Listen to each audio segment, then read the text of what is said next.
Hello mga sir, dito tayo ngayon sa branch sa Montalban. Ang address nito 104 ay Mabini Street, Burgos, Montalban. Sa mga gustong magpagawa ay tara na.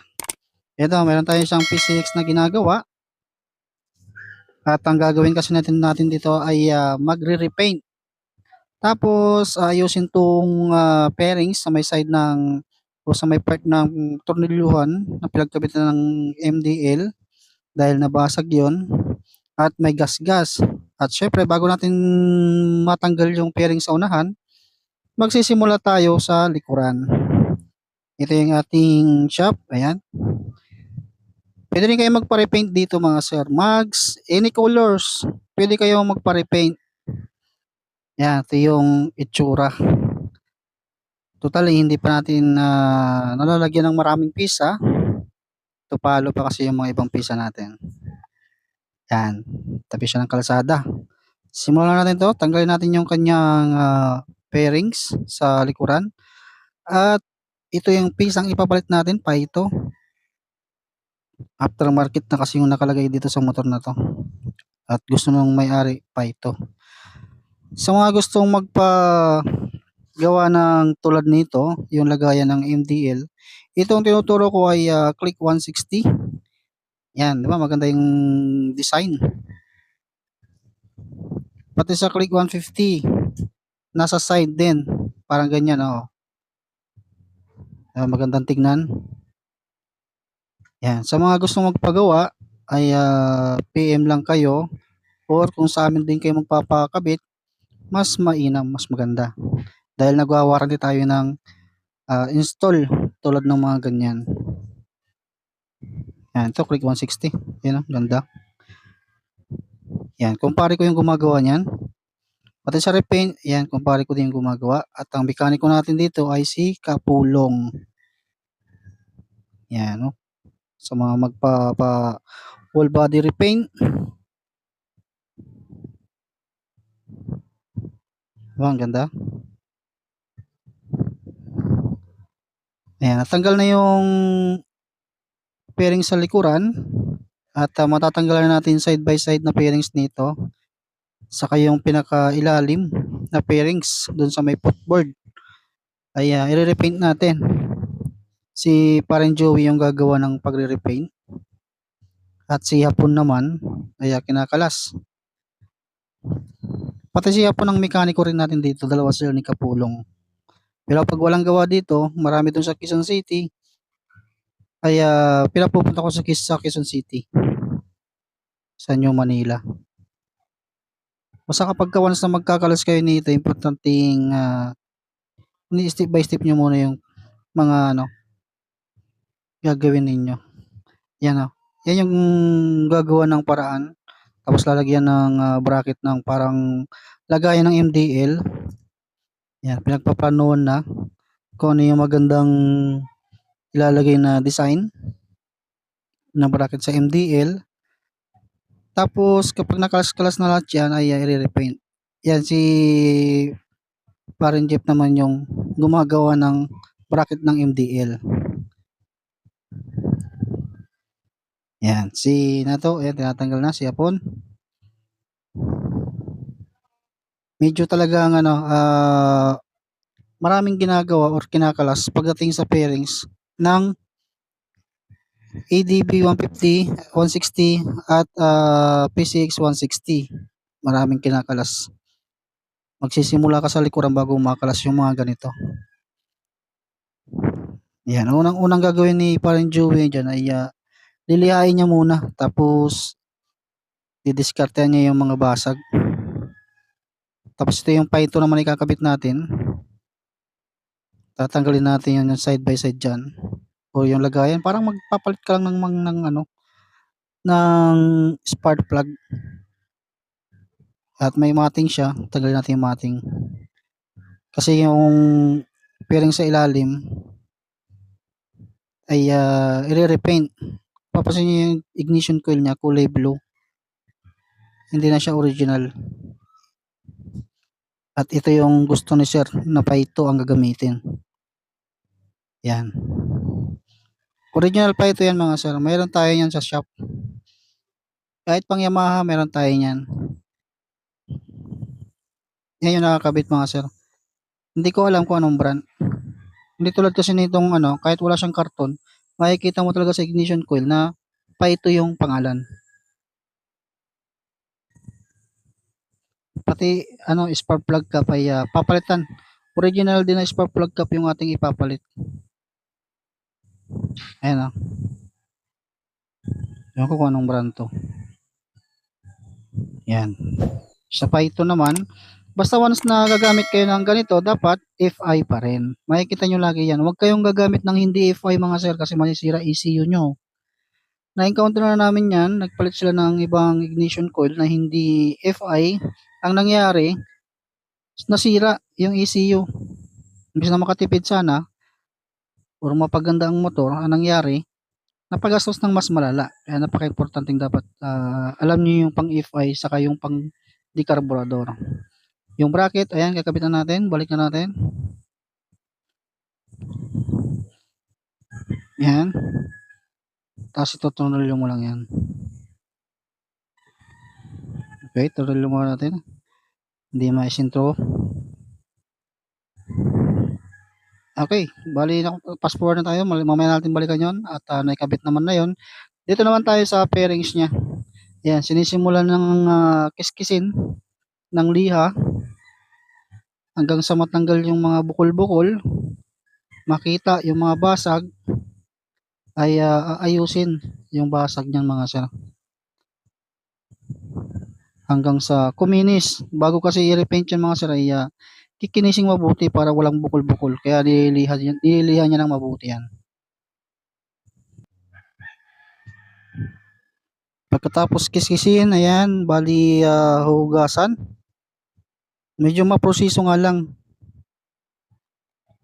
Kaya hindi ko sa inyo maibibideo ng diretso to kasi mahaba. Ayan, medyo talagang matagalan. Kaya gagawin natin ay cut-cut na lang muna. Basta sa mga magpapa-repaint, ayan, punta lang kayo dito sa branch sa Montalban. Ayan, hindi naman tayo mahal maningil pagdating sa repaint. At may warranty po yan. Yung repaint kapag example mo bumula, kaya ibalik mo lang, uulitin, wala kang gagastusin. Yan, kikiskisin natin ng mabuti yan uli, sasabunin niya uli. Yan, social pa, joy pa yung ating gamit. Yan, hanggang sa mawala yung parang lansa or may langis-langis. Kasi kapag sabi kasi ni parang Joey sa akin, kapag hindi daw sinabon nito, yung parang lagkit or yung parang may langis-langis, kapag pininturahan, baka mabakbak daw ng maaga or bumuka. Kaya kailangan niya sabunin uli. Tapos, ayan, i-spray niya ng primer.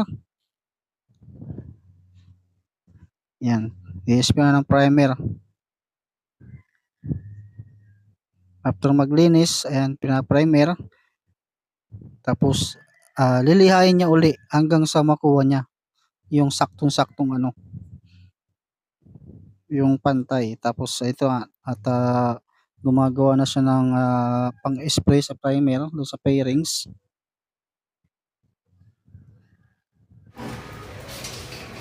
Ayan, pagkatapos magtimpla ay i-spray na.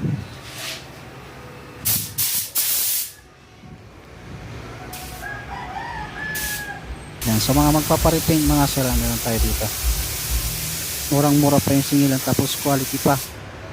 Siya din kasi yung nag-repaint. Kung makikita niyo yung repaint ng aking sasakyan o dun sa orange ko ng motor, siya po ang gumawa nun. Yan, hindi naman pipitsugin yung pinturang ginagamit dahil magandang klase kalidad yung gamit ng pintura. Kaya masasabi kong goods. Okay, ito tayo. Ayan, tapos ng mga sir. Tapos may mga primeran ganyan. Kaya gagawin ni parang Joey dyan ay Tapos lilihain niya uli yan kasi meron pang mga imamasil niya pulpul uli yung sinasabi pa nila. hanggang sa mga After mga ganito, primeran, mamasil niya yan lilihain niya uli hanggang yan. sa maging Hanggang sa pantay pumantay. na pantay. Makikita nyo rin yung kalalabasan yan mamaya kapag Ang daming pinturahan nagpapareping na sa siya ng kanya itim dito mga hanggang sir. sa Kasi mapatungan bago ng kami nagpunta pagpot. rito sa shop na to, siya yung nauna dyan. Yan. Yan lang yung, ito lang yung pwesto niya. Isa Kami naman. sa harap. Okay, Kaya kung gusto nyo waiting na magpareping, lang tayo maya pag yan, na masabong masilya quality. Hanggang sa hanggang mags sa mga sir. pinaka Kita clear. nyo naman doon sa display, diba? Sa unahan, sa labas. Okay, nilihan niya yung uli yan. Tapos, i-spray niya ng itim na. Kailangan pantay na pantay talaga. At maingat dapat sa ano, sa pang-i-spray. Kaya ito, iniingatan niya talagang mabuti.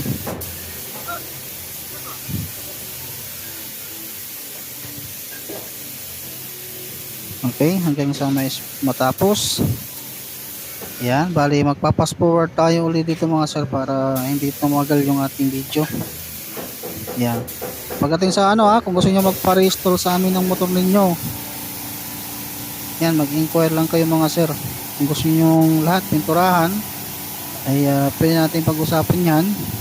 Meron naman tayong mekaniko, meron naman tayong repaint ay mas madali na, hindi na kayo lalayo. Yan. Sa Montalban to mga sara sa shop. Pag dito naman kayo sa Quezon City naman magpapagawa sa amin at yung fairing, siyempre dadalhin ko sa Montalban. Yan. Quality na Pero hindi pa nagtatapos dyan mga sir Pintura pa lang yan, tapos itatap coat niya pa yan. Yan. Lahat pipinturahan.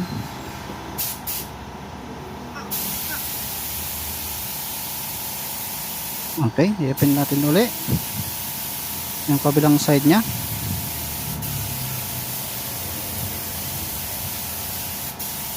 Hanggang sa maging itim lahat yan.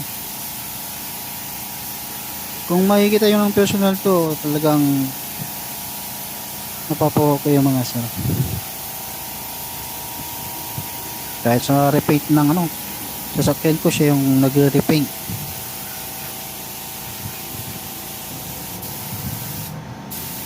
Okay. Hanggang sa natapos.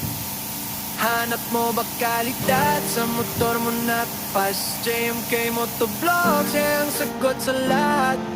Balik ka lindo, siguradong panalo. JMK Motovlog, motor mo panalo. JMK Motovlog, gawa ay de kalidad. JMK Motovlog, bilis na tara na. Di ka na mag-iisip, serbisyo sulit na sulit. JMK Motovlog, laging mapagkakatiwalaan. Puso niya sa trabaho, kita mo sa resulta. Motor mo ay bago, sa ganda at sa forma. JMK Motovlog, motor mo panalo. JMK Motovlog, gawa ay di kalidad. JMK Motovlog, bilis na tara na. JMK Motovlog, JMK Motovlog, motor mo panalo. JMK Motovlog, gawa ay di kalidad. JMK Motovlog, sa motor mo nakupas. JMK Motovlog, siya ang sagot sa lahat. Balik ka lindot, siguradong panalo. JMK Motovlog, motor mo panalo. JMK Motovlog, kuway di kalidad. JMK Motovlog, bilis na tara. Okay, ito na yung ating final na kulay mga sir. Ayan, na spray na rin ng top coat to mga sir. Kaya kuminis na. At ang ginagawa na lang natin dito ay talagang patutuyin natin mabuti para hindi siya matuklap kasi basa pa ng konti. Kaya yung muna natin, painitin muna natin, papatigasin muna natin to.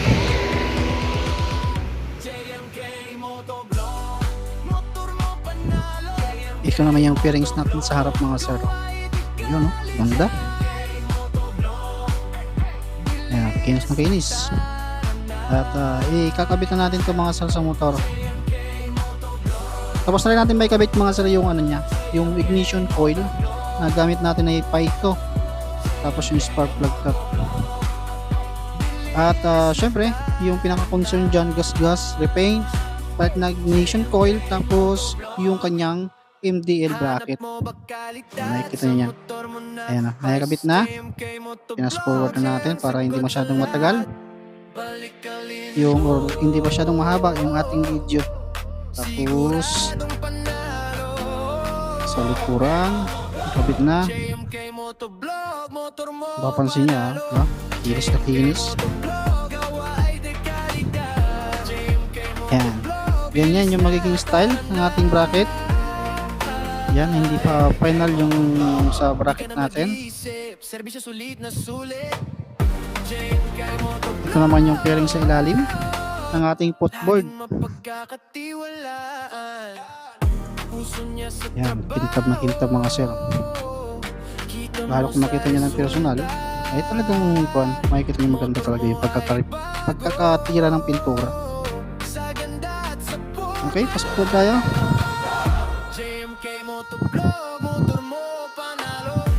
Ayan, pumugi lalo. Pwede kang magsalamin. Sa ilalim naman, ayan. Puging-pugi yung motor ni sir. Tapos sa ilalim naman, tingnan natin yung bracket sa naman sa MDL. Kabilang side, ayan. Tapos ikakabit naman niya ikapulong yung niya. Okay.